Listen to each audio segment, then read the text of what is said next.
agradecer-te por tua obra em nossas vidas. Confiamos em teu infinito amor, pois só tu és o Deus eterno sobre toda a terra e céu.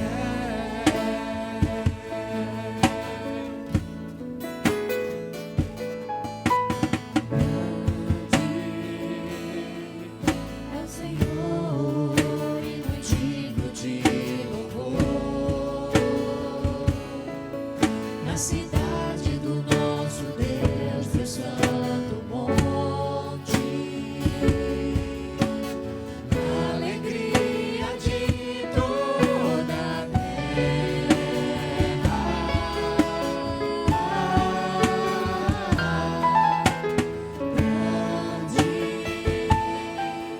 é o Senhor em quem nós temos a vitória, que nos ajuda contra o inimigo. Por isso diante dele nos prostramos.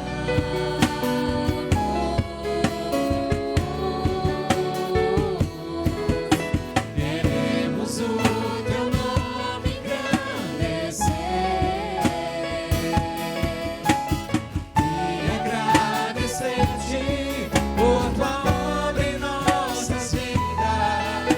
Confiamos em teu infinito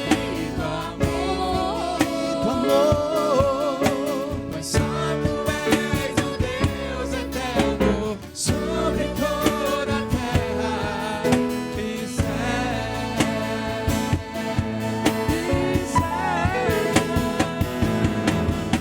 Queremos o teu nome engrandecer e agradecer-te por tua obra em nossas vidas. Confiamos em teu infinito amor, pois só tu és o Deus eterno sobre toda a terra. Pois só tu és o Deus eterno sobre toda a terra. Pois só tu és o Deus eterno sobre toda a terra e céu.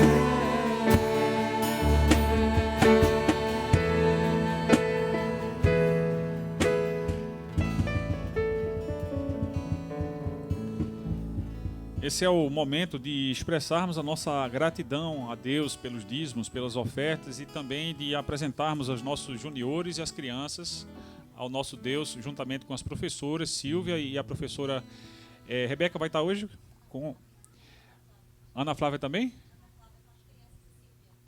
Tá. Ana, tu vai ou vai ficar? Tá. Então, professora Ana, professora Silvia, professora Rebeca. E eu aproveito, gente, para agradecer a Deus pela vida de Josélia, né? Que eu tenho aprendido que as pessoas que fazem diferença fazem até na ausência. Então, por exemplo, se eu quiser uma igreja como Deus quer, e é isso que eu quero, a igreja continuará fazendo o trabalho mesmo quando eu não estiver aqui. E Josélia aconteceu exatamente isso, né? Ela precisou ir para eu ia dizendo Croácia, mas eu errei, foi o azimuth, né? Ela precisou ir lá para a Escócia e deixou, né, tudo organizado, e quando a gente, por acaso, não saiu da forma como ela tinha planejado, a gente contou com Rebeca, que foi um presente de Deus, que Deus mandou para cá. Rebeca hoje veio diferente, né, Rebeca? Tá diferente, quase que eu não reconheço você hoje, tá bonita, mas já estava bonita, mas assim, tá diferente. E a gente agradece a Deus por Ana, né, por Silvia, que, né, tem vindo, né, para cá para nos abençoar. Quero chamar os juniores para cá e as crianças. Venham para cá, crianças e juniores. Vamos aqui agradecer a Deus. Chega batendo.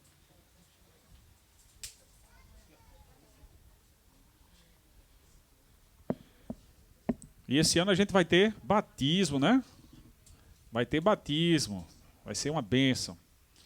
Vamos agradecer a Deus por essas vidas preciosas. Deus, nós te damos graças pelos dízimos, pelas ofertas. Te damos graças, Senhor, porque esta semana nós conseguimos colocar o armário lá no nosso balcão da cozinha, que estava muito feio, Senhor, e a gente ficou feliz de melhorar, Senhor, esse espaço que não é nosso, mas que desde o momento em que a gente aqui chegou, a gente assumiu diante do Senhor o compromisso de cuidar dessa casa como se ela fosse nossa casa, Senhor. Como se ela fosse a tua casa, Senhor. E nós estamos aqui, Senhor, para te agradecer por essa conquista. Temos alguns projetos para janeiro, fevereiro. Nós te agradecemos, Senhor, porque 2023 foi um ano de muito trabalho aqui e nós conseguimos, Senhor, muitas coisas por meio de doações, por meio de ofertas, por meio, Senhor, do sustento dessa casa através de dízimos e ofertas, e queremos em 2024, Senhor, fazer muito mais, não, Senhor, de coisas materiais apenas, mas de algo que permaneça, Senhor, por toda a eternidade, na vida de pessoas que ainda precisam te conhecer, e mesmo daqueles que já te conhecem, mas que precisam aprofundar-se no Senhor. E é isso que eu peço agora por esses jovens, juniores, e também por essas crianças, apresentando a vida das professoras, Senhor, com gratidão pelo serviço que prestarão hoje, e ao mesmo tempo pedindo que a nós que ficaremos aqui no espaço de culto, que o Senhor esteja ministrando por meio da minha vida. Perdoe, Senhor, os nossos pecados e abra nossa compreensão para discernirmos, Pai, as verdades espirituais que o Senhor preparou para todos nós, em nome de Jesus. Amém. Deus abençoe crianças e juniores. Beija, estou vendo você já na bateria, viu, Beija? E eu sou quase um adolescente, né, Hugo? Ou não? Eu sou um adulto já, né, Hugo? Seja bem-vindo, querido. Vai ter criança nova daqui a pouco na nossa classe. Pedrinho.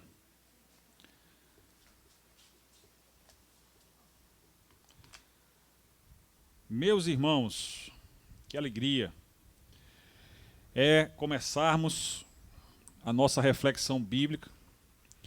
Sempre que eu me preparo para esse momento,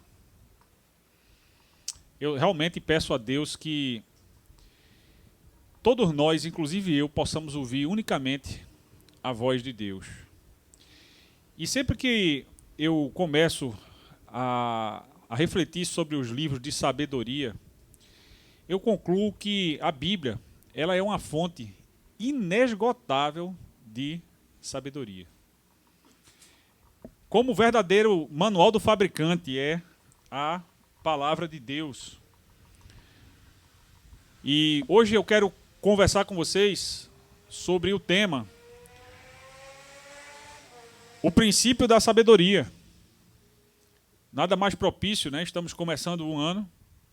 Então, como um sol que vai nascendo, novos projetos, novas iniciativas, novos planos, quem sabe a continuidade de planos velhos que a gente ainda não conseguiu colocar em prática.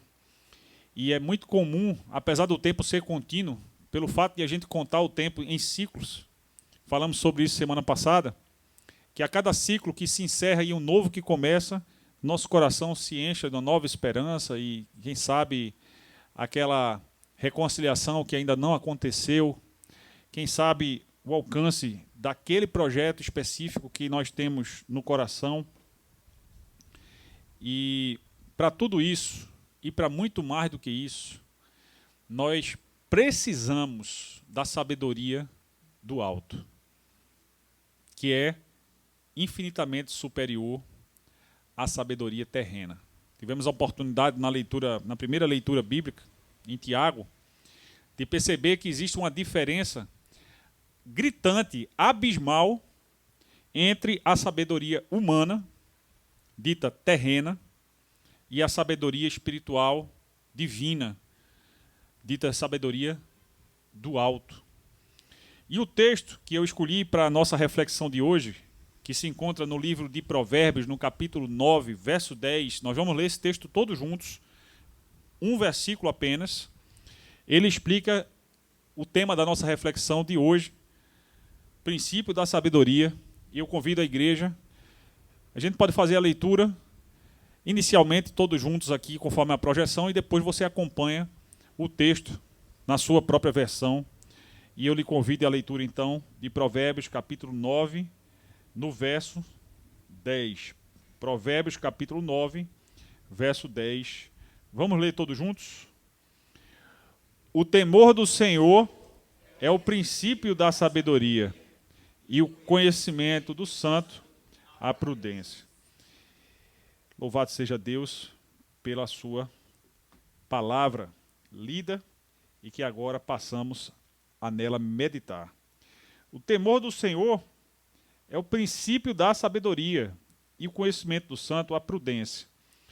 O texto de sabedoria, os textos de sabedoria, como o livro dos Salmos, o livro de Provérbios e vários outros livros ao longo da Bíblia, contém um estilo que não é muito comum na língua portuguesa. É um estilo de linguagem cheia de paralelismos. O paralelismo hebraico é a repetição de uma ideia anterior, de uma outra forma, para enfatizar, para deixar mais claro ou para dar mais força àquilo que já se falou. Aqui a gente tem um exemplo claro de paralelismo hebraico, em que a mesma verdade é dita de duas formas diferentes, apenas para enfatizar, para que fique mais clara a ideia anterior. A primeira parte do versículo diz que o temor do Senhor é o princípio da sabedoria. E a segunda parte diz a mesma coisa de uma outra forma, que prudência é o conhecimento do santo. Então, temor do Senhor é assemelhado ao conhecimento de Deus. E o princípio da sabedoria é assemelhado à prudência. São ideias que se complementam para que a gente tenha uma ideia mais ampla daquilo que o autor de Provérbios, do nono provérbio, quis nos chamar a atenção. E acho muito válido destacar que o texto começa a falar da sabedoria como se fosse uma personagem, uma figura feminina.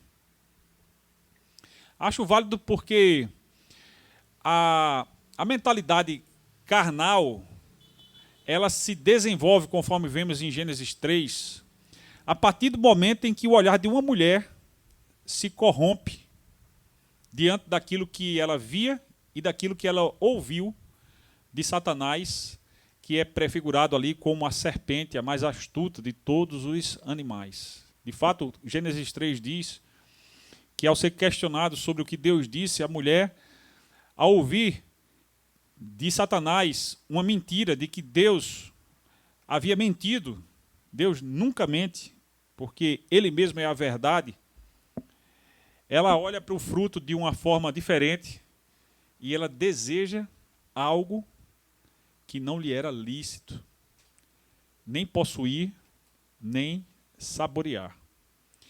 Antes mesmo que ela tomasse o fruto, comesse e desse para o seu marido, e ele também comesse, e os olhos dos dois, entre aspas, se abrissem para que eles percebessem a sua nudez, a sua vergonha.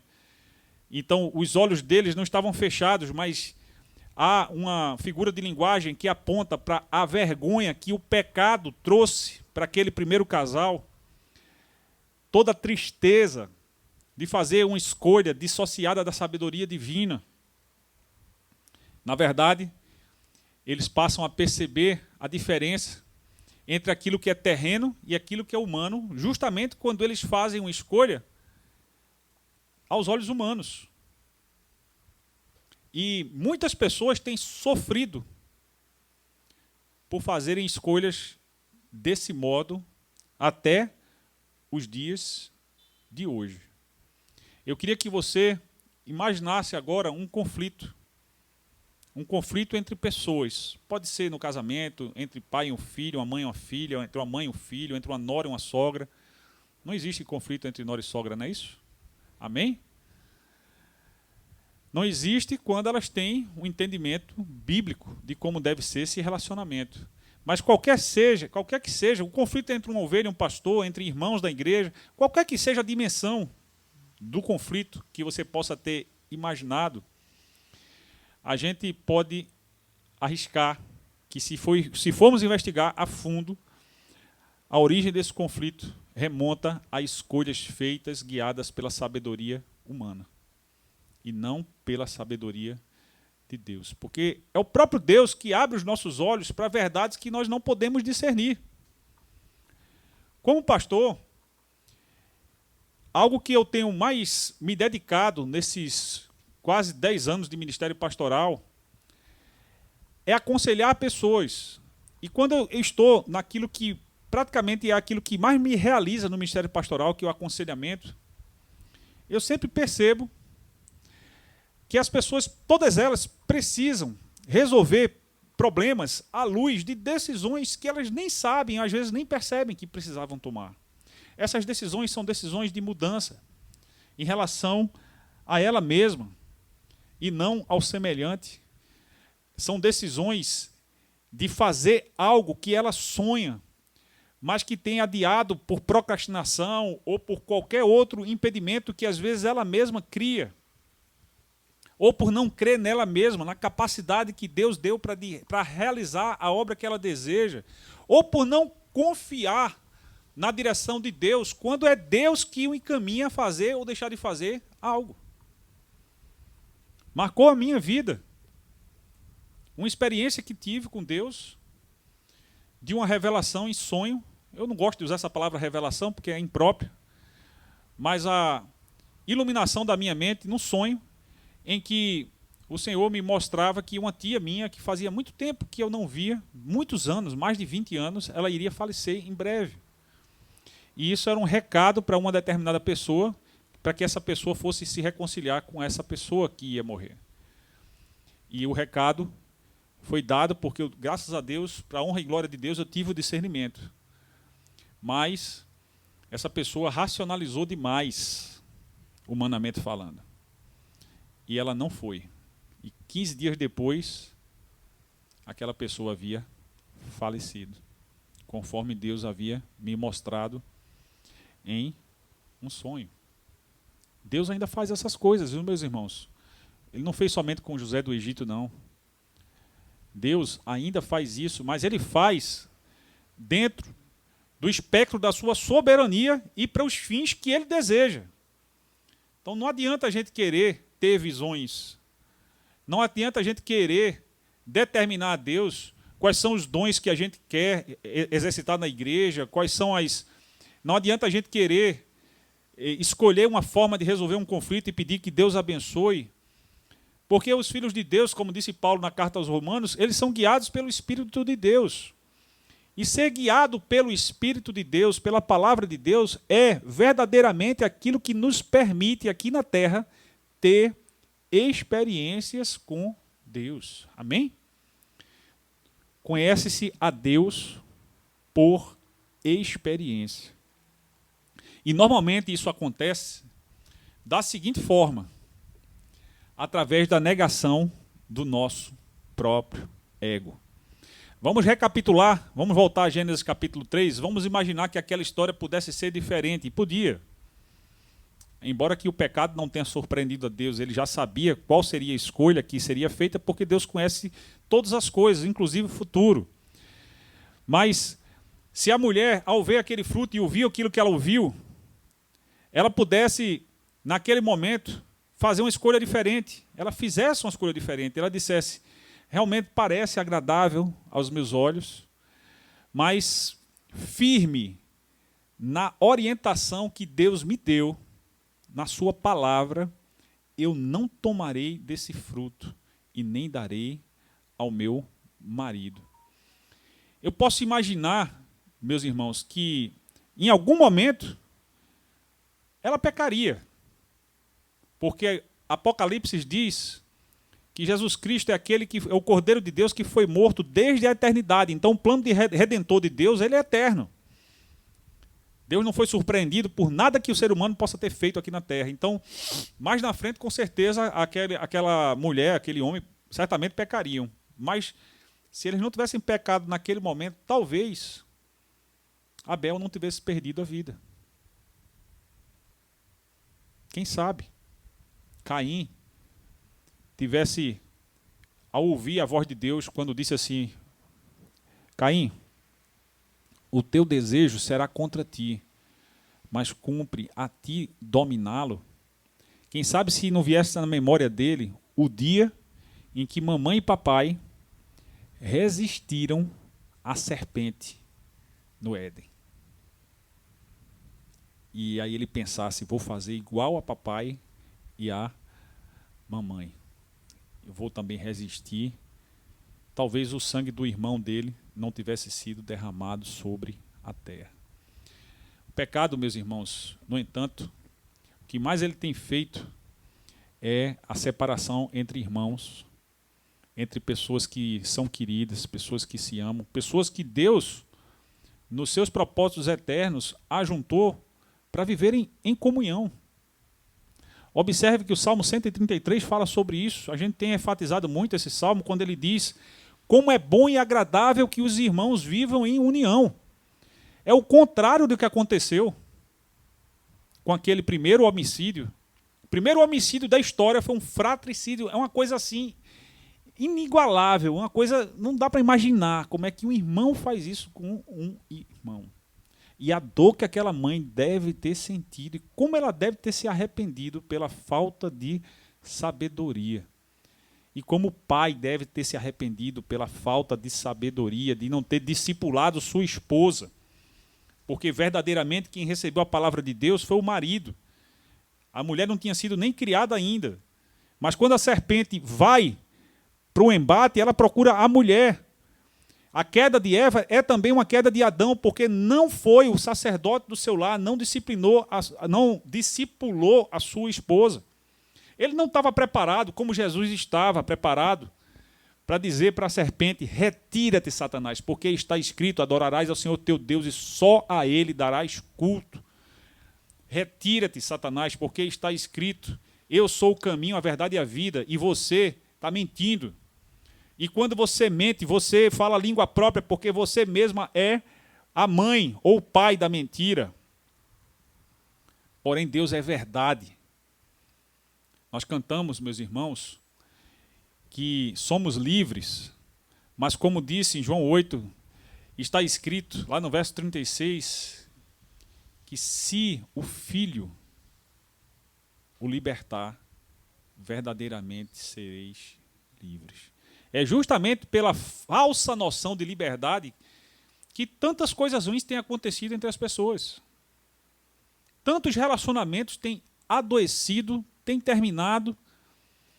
E quando a gente vai amadurecendo, a gente olha para trás e pensa assim: o que é que poderia ter sido diferente? Hoje eu quero falar um pouco mais com vocês sobre isso. Inicialmente eu queria destacar que o texto de Provérbios, lá no capítulo 9, agora sim você pode acompanhar na sua própria Bíblia, ele começa chamando a sabedoria de uma mulher, como se ela fosse mesmo um ser humano. E em metáfora, ele diz que a sabedoria já edificou a sua casa e já lavrou as suas 7 colunas. Outro paralelismo para falar a mesma coisa. Ele está dizendo que essa casa foi bem edificada, essa casa tem alicerce. A casa da sabedoria, meus irmãos, tem alicerce firme. E ele continua dizendo que ela já preparou os animais, já bateu os animais, misturou o vinho, preparou a mesa, já ordenou as suas criadas e está convidando desde as alturas da cidade, dizendo: quem é simples, volte-se para cá. Aos faltos de senso diz: vinde, comei do meu pão e bebei do vinho que tenho misturado. Deixai os insensatos e vivei e andai pelo caminho do entendimento. A sabedoria faz um convite ao entendimento. Ela edifica a sua casa com alicerces firmes. Ela prepara um banquete e, em seguida, ela faz um convite. Eu queria, inicialmente, me fixar nessas 2 ideias, a ideia de uma casa construída e a ideia de um banquete. Essas duas ideias Jesus usou falando do reino de Deus. E em Mateus 7, na parábola dos dois construtores, ele faz uma afirmação bem parecida com o que está aqui em Provérbios, quando ele diz que aquele que escuta as minhas palavras e as coloca em prática, será considerado homem prudente, que edificou a sua casa sobre a rocha. E ele diz, e veio o vento, e não soprou não, bateu com força, com ímpeto. Porém, aquela casa permaneceu firme, e veio o rio, as águas vieram e bateram com ímpeto, mas permaneceu de pé. Por quê? Porque tinha alicerce firme. Meus irmãos, muitas casas têm caído por falta de firme alicerce. A palavra de Deus é o alicerce mediante o qual o Deus construiu tudo o que existe. Deus é o edificador do mundo. E ele fez tudo o que existe pela sua palavra, e pela sua palavra ele prometeu o Redentor, chamado de descendente da mulher, em Gênesis 3,15. Primeiro texto sobre o Evangelho, no próprio Evangelho, a gente chama ele de proto-evangelho por isso, em que Jesus é prometido como o descendente da mulher. E, de fato, acabamos de passar pelo período do Natal, onde lembramos da concepção virginal de Maria, que trouxe Jesus à luz como fruto do Espírito Santo. Portanto, ele é verdadeiramente o descendente da mulher que foi prometido por Deus desde a eternidade, para remediar, para reconciliar o ser humano com o próprio Deus, depois dos seus pecados, para consertar aquilo que está quebrado, meus irmãos. Agora, volta a pensar nessa relação que talvez você tenha pensado quando eu pedi no primeiro momento. Essa relação, ela está abalada, ela está quebrada. Talvez a razão seja a falta de alicerce. Talvez a palavra de Deus possa fazer, e com certeza fará, alguma diferença para que essa casa seja reconstruída, ou mesmo ela tenha alguma intervenção que permita ficar de pé, mesmo diante de ventos fortes e de águas tempestuosas. Isso nos promete a palavra de Deus. Assim são famílias, são igrejas, que é a família de Deus, e quaisquer outros tipos de relacionamentos que, quando são adoecidos e às vezes chegam a terminar, é por falta mesmo de alicerce. Alicerce, meus irmãos, é aprofundamento. Para você construir um prédio bem construído, são muitos meses os edificadores batendo estaca, perfurando aquele solo, para que aqueles alicerces eles possam ser enraizados. E quando a gente pensa na edificação de uma casa, em sentido alegórico, metafórico, quando a gente se refere verdadeiramente à palavra de Deus, é comum que no início do ano as pessoas planejem coisas novas, mas infelizmente também é comum que, apesar dos novos planos, as atitudes velhas continuem as mesmas. E uma atitude velha que tem custado muito caro à Igreja de Jesus é a superficialidade no entendimento, na leitura, na compreensão e principalmente na aplicação da palavra de Deus de uma forma prática na vida. Porque, meus irmãos, a Igreja dos Sonhos, se eu perguntasse para você qual é, provavelmente você pudesse pensar na igreja de Atos 2, aquela igreja que dia após dia crescia em graça diante de Deus e dos homens, que praticava uma generosidade que nunca mais se viu na igreja, ao ponto de ninguém ter nada como propriamente seu, mas venderem seus bens e colocarem aos pés dos apóstolos, para que aqueles que não tivessem pudessem ter. E assim, aquela igreja impactava a vida de outras pessoas. As pessoas, elas eram atraídas pelo estilo de viver daquela igreja, muito mais do que pela teologia. Entendem o que eu quero dizer? Acompanhe o raciocínio. Uma igreja precisa ser relevante. A igreja não existe, meus irmãos, para ter uma agenda num determinado local, uma agenda religiosa. A igreja é uma agência de salvação.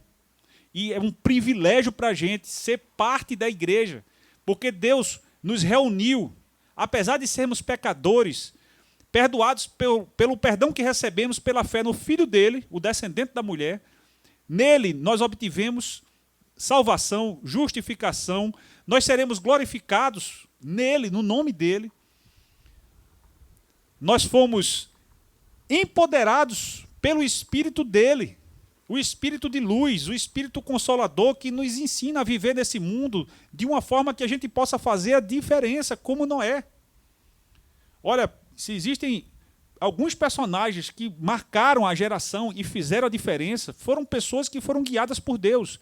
Eu penso em Enoque, que andou por Deus, recentemente a gente falou sobre ele, e inclusive não experimentou a morte neste plano, foi levado para os céus. Eu penso em Noé, que construiu, não sabemos exatamente quanto tempo ele gastou, mas foi muito tempo, construindo algo que só estava na visão que Deus deu para ele, e que ninguém mais tinha.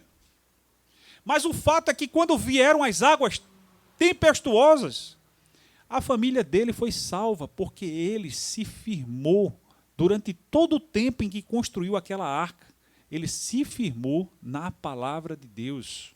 A carta aos Hebreus diz que esses acontecimentos do Antigo Testamento eram sombras da salvação que recebemos na pessoa de Jesus Cristo. A arca simboliza Jesus Cristo, nosso Salvador. A arca é um sinal de salvação, é um sinal da nova esperança, da nova aliança que Deus ainda faria por meio do sangue do Filho dele, quando ele faz a aliança com Noé, prometendo que jamais destruiria novamente a terra através de um dilúvio. E a gente, no dia 1º de janeiro, eu acordei tarde e quando fui tomar notícia dos primeiros acontecimentos, eu vi que no Japão tinha acontecido um novo terremoto e que havia uma expectativa de tsunami. E eu voltei a ver hoje que realmente aconteceram alguns tsunamis. E como é assombroso imaginar, principalmente a gente que mora numa região litorânea, imaginar esse mar tão poderoso invadindo o espaço em que a gente vive e ceifando vidas. Sabe por que isso não acontece como rotina? Porque o próprio Deus disse que foi ele que estabeleceu limites no mar. Portanto, todas as vezes que a gente caminha na praia e a gente vê as ondas do mar, quando a maré está mais cheia, ameaçando invadir, mas volta, a gente deveria pensar na sabedoria de Deus e levar a palavra de Deus mais a sério. Jesus falou que Deus preparou um banquete e mandou chamar os convidados, e os convidados não vieram. E ele disse assim: agora vão e chamem as pessoas que vocês forem encontrando pelo caminho. E quando aquela casa estava cheia, ele diz, o banquete estava pronto, mas os convidados não eram dignos. Aqui também é uma metáfora de como a salvação veio em primeiro lugar para os judeus, e depois chegou até os gentios, e juntamente com a parte dos judeus que se converteram a Cristo. Essas pessoas começam a experimentar, como nós experimentamos, algo que a palavra banquete sugere. Abundância. Jesus disse: eu vim para que vocês tenham vida, uma vida abundante. Fartura. Saciedade. O salmista disse no Salmo 42, assim como a corça anseia por águas correntes, meu coração tem sede de ti. Meus irmãos, todo ser humano tem essa sede. Existem pessoas que anseiam mais especificamente algo, como uma casa, um emprego, um casamento, ou o que quer que realmente seja a sua necessidade mais urgente. Mas o que é mais urgente para todo ser humano, mesmo que ele não saiba, é ser preenchido pelo Espírito de Deus. É ser guiado por Deus. É ter a sabedoria que vem do alto. E é nesse sentido que Paulo, reconhecendo que ainda não tinha chegado ao ápice, ele diz, nós temos a mente de Cristo, porque ele entendeu, por exemplo, que viver para ele não tinha mais sentido fora de Deus. Inclusive que morrer para ele era a mesma coisa que estar com Cristo. Sabe quando a pessoa chega ao ponto de ressignificar algo que é aquilo que a gente tem de mais importante, que é a nossa vida, é quando a pessoa começa a entender a sabedoria que vem do alto. É quando a gente entende que a gente não está vivo, a não ser por causa de Deus, e é para Ele que nós devemos viver. Quando a gente vive com Deus, a gente tem tudo aquilo que um banquete significa. Quando o reino de Deus se instala na vida da gente, coisas incríveis acontecem. Como Guiomar falou, né, o testemunho lindo de Guiomar, das plantas que foram preservadas, mesmo com esse solzão, né, que anda fazendo aí, Deus também faz o sol brilhar, meus irmãos, para a conservação de vida nas relações. Eu nunca esqueço de um dia que Deus me levou a pedir perdão a alguém, e era um perdão, para mim, foi um perdão muito caro, porque eu não me achava devedor daquele perdão. E era uma relação que já não tinha mais futuro. Uma relação familiar, uma relação preciosa. E o Espírito de Deus me diz claramente, você precisa pedir perdão. A igreja já ouviu falar, o pastor falar bastante sobre isso. Quais são as 3 coisas que acontecem quando Deus fala? Agora a igreja tem que saber de cor já. Qual é a primeira? Quando Deus fala, exatamente, alguém pensou aí. A gente sabe que é Deus que está falando. Agora não vale soprar não. Qual é a segunda coisa? Exatamente, Jefferson. A gente sabe o que é que Deus está falando. Qual é a terceira coisa? A gente sabe o que é para ser feito. Como é que você ouviu essa voz? Não sei. Não sei. Mas eu sei que eu estava no meio do meu trabalho, realizando os meus processos, e eu não conseguia me concentrar em nenhum processo, a não ser naquilo que eu sentia queimar no meu coração. Você precisa ligar e pedir perdão. E eu comecei a dialogar com Deus, usando a sabedoria humana. Eu disse, Deus, eu não errei. E eu sinto Deus me perguntar assim, você tem certeza que você não errou? E me veio à mente uma cena em que claramente eu havia me excedido numa discussão. E eu disse, Deus, realmente eu errei.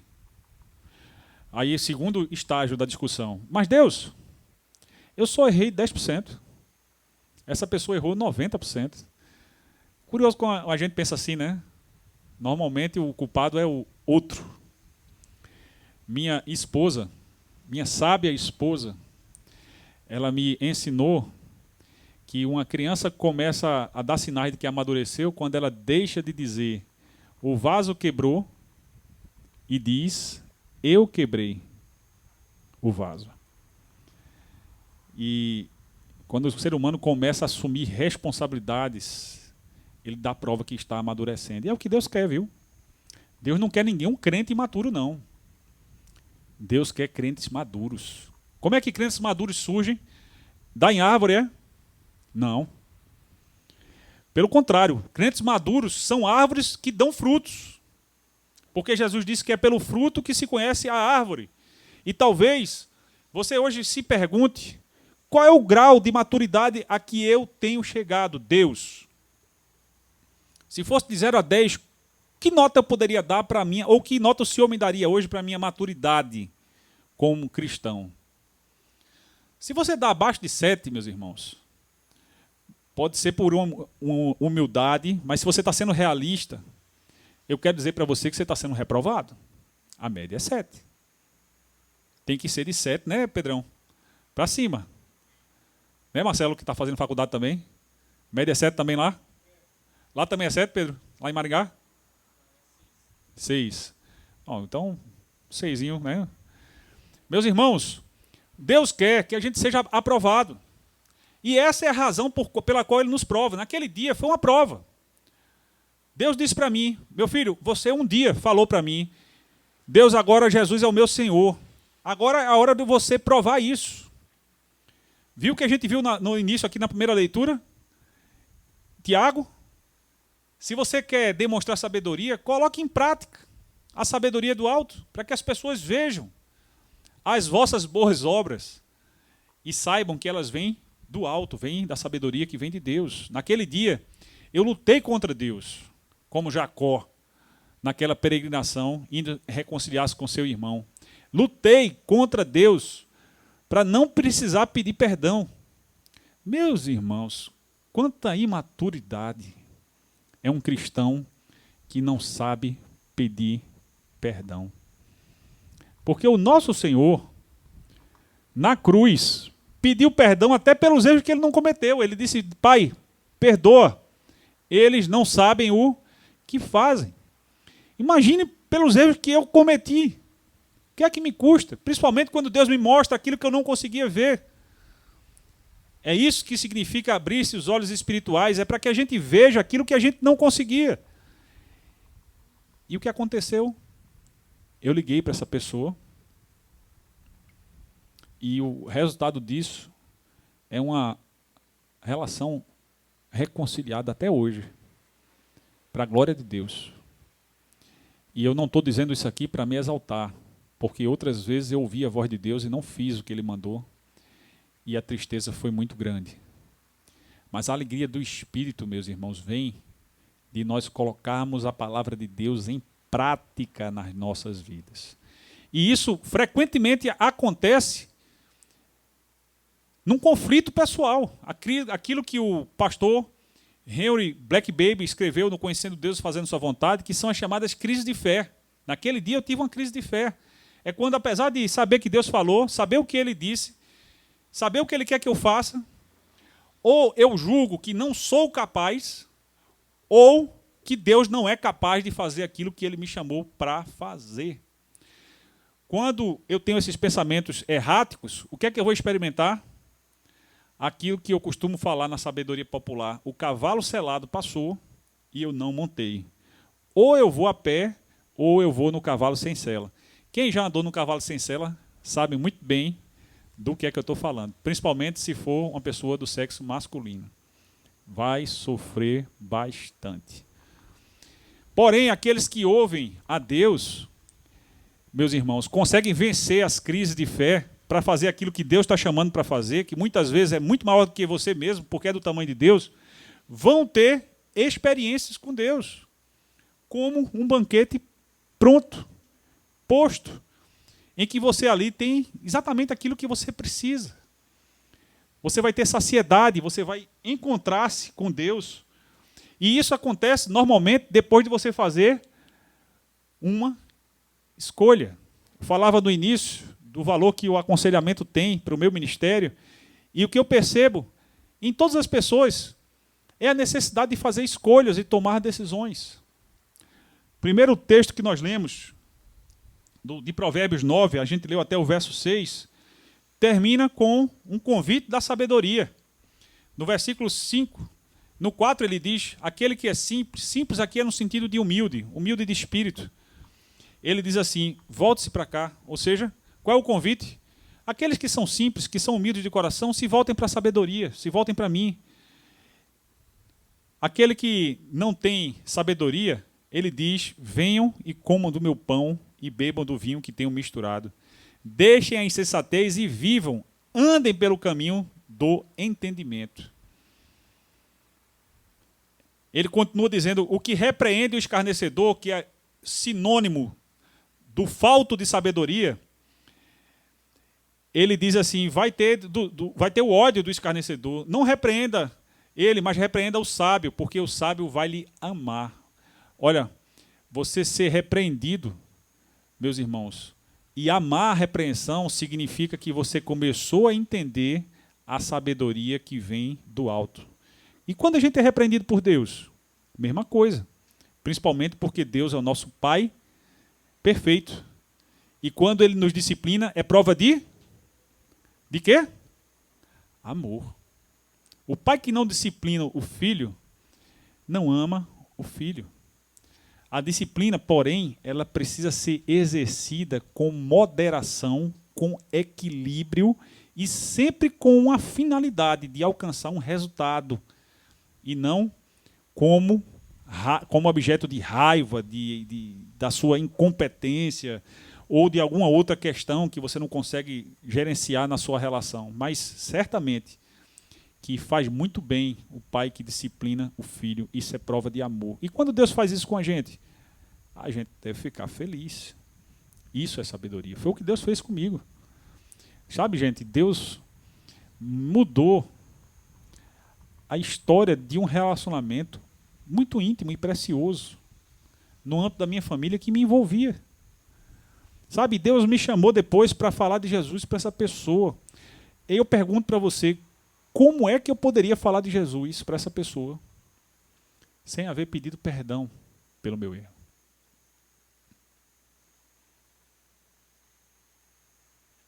A igreja quer ser relevante. Não quer? Você quer ser relevante na sua família, não quer? Sua família e as pessoas ao redor da igreja, elas precisam ver Jesus na sua vida, na sua igreja, para que você se torne relevante da forma como você gostaria. Como diz o Prisma na sua música, Deus quer que você fale de amor com as mãos estendidas. É por isso que é inútil você dizer para alguém que precisa de algo, Deus te abençoe, e estando ao seu alcance, abençoar aquela pessoa, deixar aquela pessoa ir de mãos vazias. A palavra de Deus é um convite à sabedoria. Desde o princípio, sempre foi sobre pelo menos duas escolhas. Sempre foi pelo menos entre duas escolhas. Tem coisas que já se consumaram e a gente não tem como evitar. Por exemplo, uma morte. Primeiro exemplo que eu citei, alguém foi avisado de que alguém ia morrer e não se reconciliou com ela. 2 semanas depois essa pessoa morreu. Tem como mudar isso? Não. Mas tem como viver de uma forma diferente, não tem? Porque errar é humano. Mas aprender com os erros é sabedoria. Deus quer que a gente aprenda com nossos erros. Todos nós cometemos erros. Erros demais até. E alguns de nós ousamos dizer que não. Porém, a palavra diz que aquele que julga está sem pecado faz de Deus mentiroso, engana-se a si mesmo, mas aquele que reconhece seus erros e os abandona, aquele que confessa os seus pecados a Deus, vai alcançar misericórdia, porque Deus é fiel e justo para nos perdoar e nos purificar de toda injustiça. Sempre existem pelo menos 2 escolhas. No meu caso, seguir a direção do Espírito e pedir perdão, mesmo achando que eu era 10% devedor. Sabe o que é que Deus falou para mim? Peça pelos 10. Vai pagar a dívida toda. E eu ouvi aquilo ali e eu disse, Senhor, um dia eu disse que o Senhor era Senhor da minha vida e eu vou fazer porque o Senhor está mandando. Meus irmãos, fez uma diferença tão grande até hoje. Louvado seja Deus por isso. Ouça a voz de Deus, igreja. Deus, quando Ele fala, é porque Ele tem um objetivo. Deus não é papagaio de pirata para falar quando eu queira, para fazer graça, não. Deus, quando Ele fala, é porque Ele quer que a gente conheça Ele. E normalmente quando a gente ouve a Deus, a gente entra em crise porque muitas vezes são coisas que Deus nos pede que a gente não está disposto. Por isso que Jesus disse, quem quiser ser meu discípulo, a primeira coisa, qual é o primeiro requisito? Negue-se a si mesmo.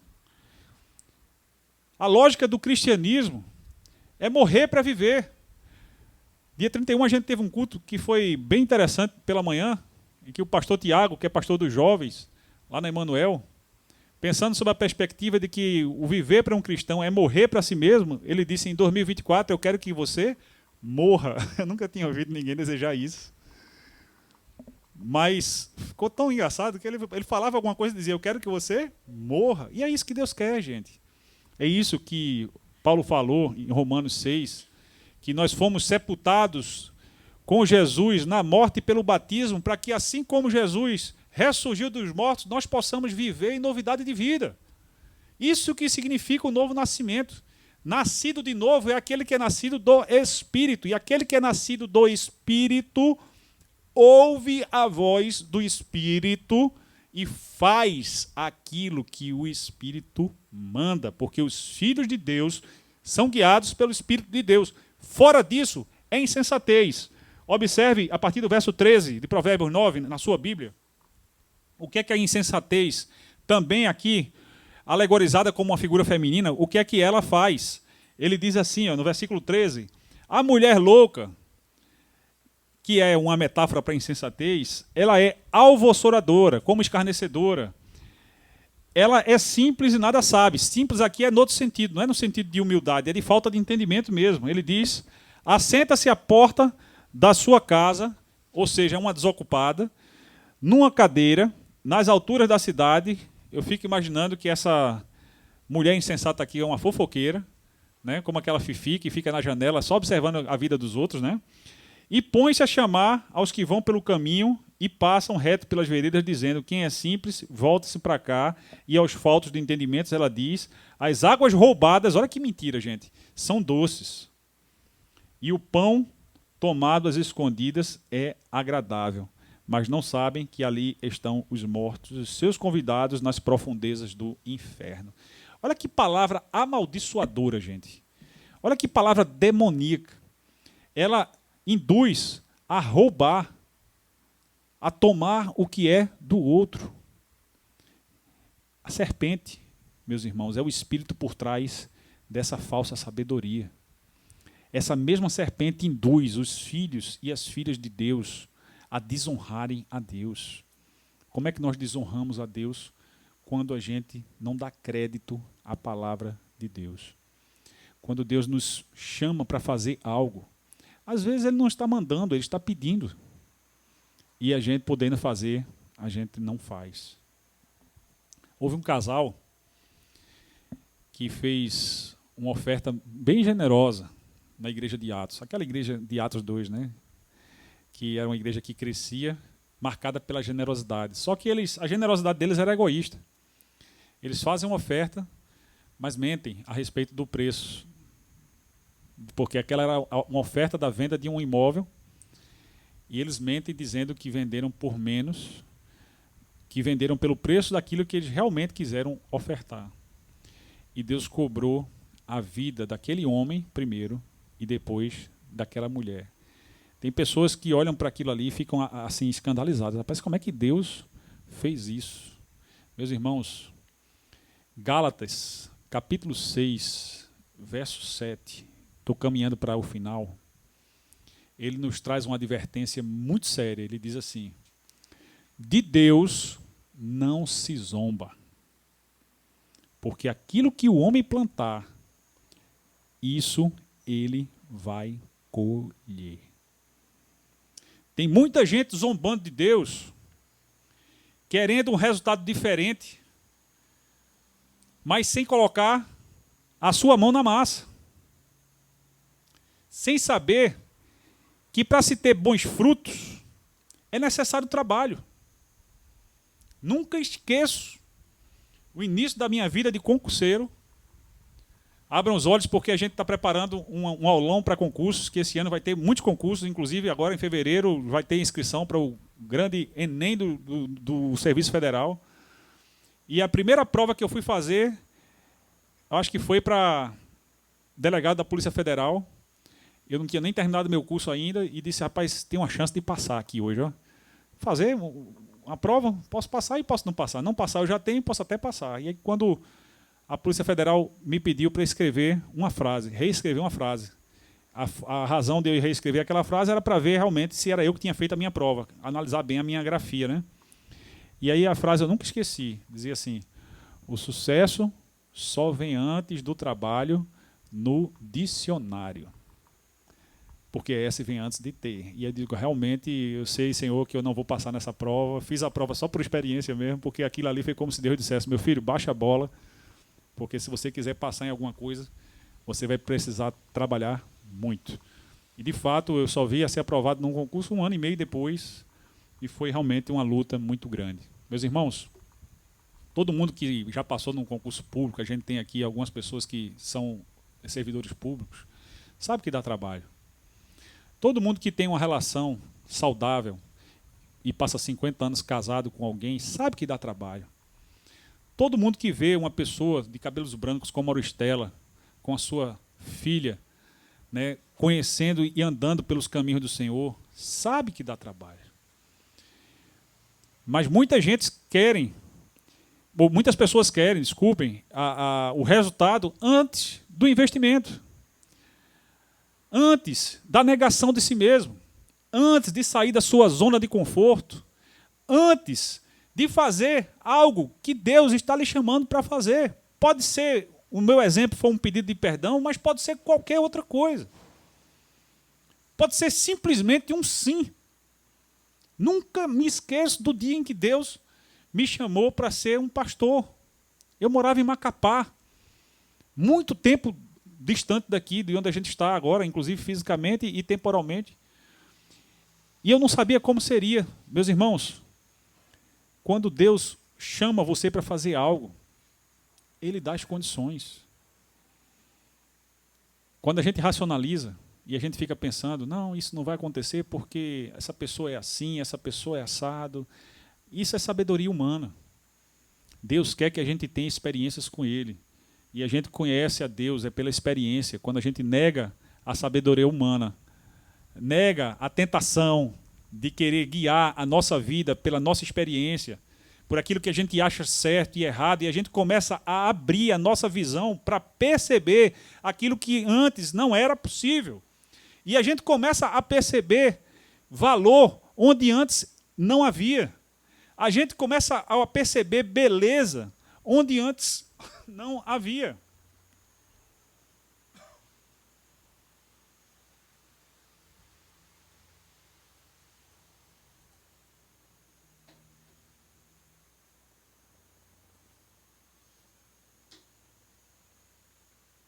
A gente começa a dar graças por coisas que antes a gente não faria. Recentemente a gente teve uma igreja visitando a nossa igreja, e quando eles chegaram aqui, eles estavam aqui sentados e eu percebi a inquietação de uma pessoa, uma curiosidade: pastor, onde é o culto? Aqui, meu irmão, onde você está. Pode ser estranho para algumas pessoas que estão acostumadas com a igreja já no ar-condicionado, mas lembra que na época de Jesus não era assim? Não tinha nem microfone. Jesus, quando ia falar para as multidões, muitas vezes ele ia para um lugar mais alto ou mais baixo, conforme o vento. Então ele usava de estratégias. Não tem problema nenhum de a gente ter microfone e ter ar-condicionado. São estratégias. Porém, tudo é para a glória de Deus.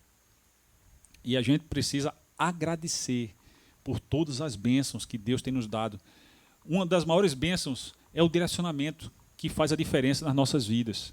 Porque a diferença entre uma escolha que glorifica a Deus e uma escolha que não glorifica a Deus é a mesma diferença entre você aceitar o convite da personificação da sabedoria, a mulher sábia, ou da mulher escarnecedora, conforme o texto de Provérbios 9.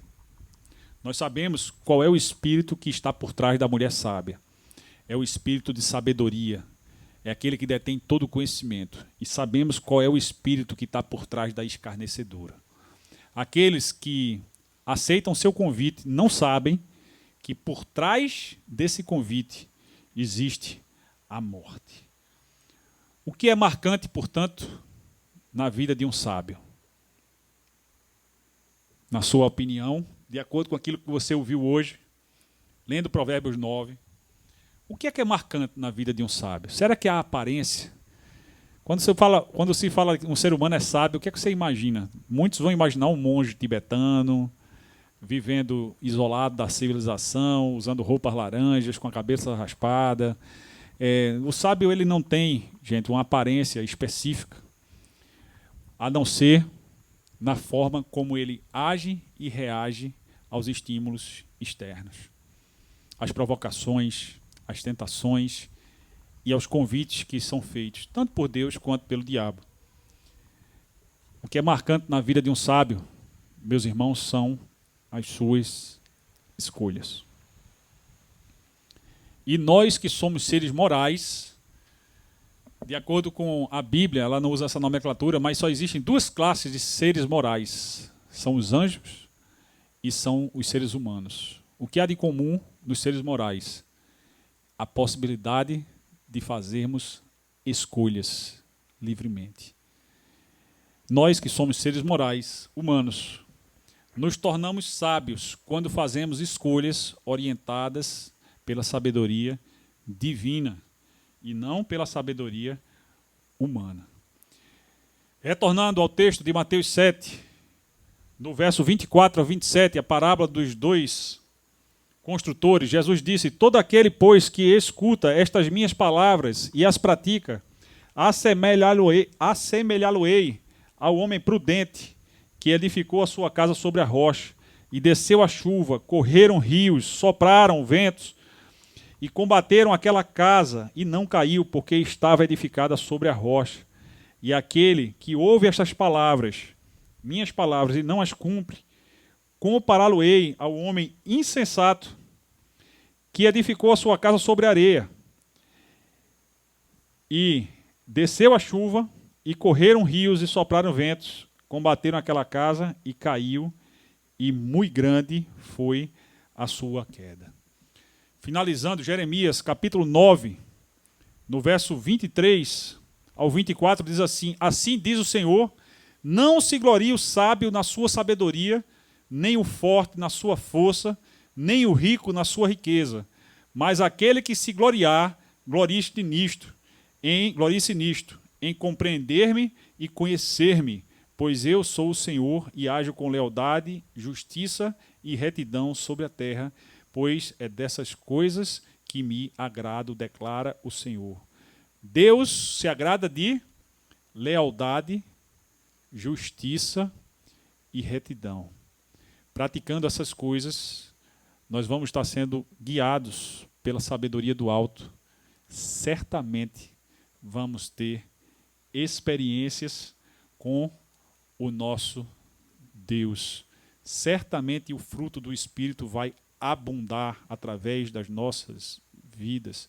Certamente milagres e mais milagres vão acontecer, porque Deus ainda realiza milagres, como, por exemplo, a reconstrução de relacionamentos que estão abalados, apenas porque alguém se submeteu à sua doce e verdadeira e sábia palavra. Amém, igreja? Quem tem ouvidos para ouvir, ouça o que o Espírito diz à igreja. Todos nós somos convidados a fazer escolhas mais sábias. Você tem sido sábio? Você tem sido sábia? Nós temos nosso pastor Sávio, que o nome dele tem a ver com isso, sábio. Mas será que nós temos realmente feito escolhas sábias? Existe alguma relação que você acha que precisa ser reconstruída e hoje você entendeu que ela só pode ser reconstruída se você colocar em prática a sabedoria divina? Pode ser a sua relação com Deus, pode ser a sua relação com qualquer outra pessoa. Se esse é o seu caso, eu quero que durante a música você fique de pé. Ao final eu quero orar pela sua vida. Você vai responder ao Senhor hoje aquilo que Ele falou ao seu coração, ficando de pé, enquanto a gente estiver cantando o refrão da música Grande é o Senhor. Entenda que ao ficar de pé, meus irmãos, você não está dando feedback para mim não, você está dizendo para o Senhor que reconhece que somente Ele é grande, que você é pequeno e que você precisa suplantar a forma como você tem resolvido seus problemas. Você precisa ser mais sábio, mais sábia, você precisa ouvir mais o Espírito de Deus do que você tem ouvido. E você está dizendo para o Senhor: eu quero, Deus, eu quero ser guiado, ser guiada pela tua sabedoria, sabedoria que vem do alto. Canta comigo. Queremos o teu nome engrandecer e agradecer-te por tua obra em nossas vidas. Confiamos em teu infinito amor, pois só tu és o Deus eterno sobre toda a terra e céu. Mais uma vez. Queremos o teu nome engrandecer e agradecer-te por tua obra em nossas vidas. Confiamos em teu infinito amor, pois só tu és o Deus eterno sobre toda a terra. Obrigado, meu Deus, pela tua palavra, Deus. Ela não volta vazia, Senhor. A tua palavra hoje, Deus, nos exorta a buscar a sabedoria do alto, Deus. Pai, queremos te pedir perdão, Senhor, pelas escolhas que temos feito que não estão orientadas, Deus, pela verdadeira sabedoria. Queremos te pedir perdão, Senhor, quando ao invés de nos aprofundarmos, Senhor, no nosso relacionamento com o Senhor, na tua palavra, temos resolvido situações de acordo com a nossa experiência, nossa visão de mundo, nossa visão míope. Temos decidido de acordo com o nosso coração, que é enganoso mais do que todas as coisas e desesperadamente corrupto. Temos, Deus, negligenciado no teu chamado para termos a nossa mente transformada, a metanoia santa que vem pela implantação da tua palavra, esclarecida pelo Espírito de Deus, mudando as nossas mentes para que nós possamos ter os nossos olhos verdadeiramente abertos, porque existem situações em que os nossos olhos parecem se abrir, mas quando isso acontece é apenas para contemplarmos a nossa própria vergonha, a nossa distância do Senhor. Porém, quando nossas escolhas são acertadas, Deus, quando nossas escolhas são guiadas pelo Teu Espírito, pela Tua Palavra, verdadeiramente nossos olhos espirituais se abrem e a gente consegue ver aquilo que antes não era possível, Deus. Obrigado, Deus, porque o Senhor não desiste de nós. Obrigado porque o Senhor nos trouxe aqui hoje para sermos exortados na Tua Palavra, a fazermos escolhas mais sábias. E agora eu quero pedir especificamente, no poder e na autoridade que vem do Teu Espírito, que nós temos, porque nele nós fomos nascidos, porque Ele habita em nós e porque Ele nos capacita, Senhor, a ministrar uns nas vidas dos outros. Eu quero pedir, Senhor, pelas relações que hoje precisam ser consertadas, relações de casamento, relações de paternidade, Senhor, de maternidade, relações de fraternidade, Senhor, relações eclesiásticas, relações no trabalho, seja qual for, Senhor, o nível de relacionamento, que a Tua Palavra faça a diferença com os Teus filhos e filhas que se encontram de pé, mesmo aqueles que não estejam de pé, mas que nos seus corações estão de joelhos, dizendo: sim, Deus, eu quero engrandecer o Teu nome, eu quero negar a mim mesmo, eu quero reconhecer que sou pequeno, que sou pequena, e fazer escolhas diferentes para obter resultados diferentes. Guia-nos, Pai, em nome de Jesus. Amém. Amém. Louvado seja Deus, igreja.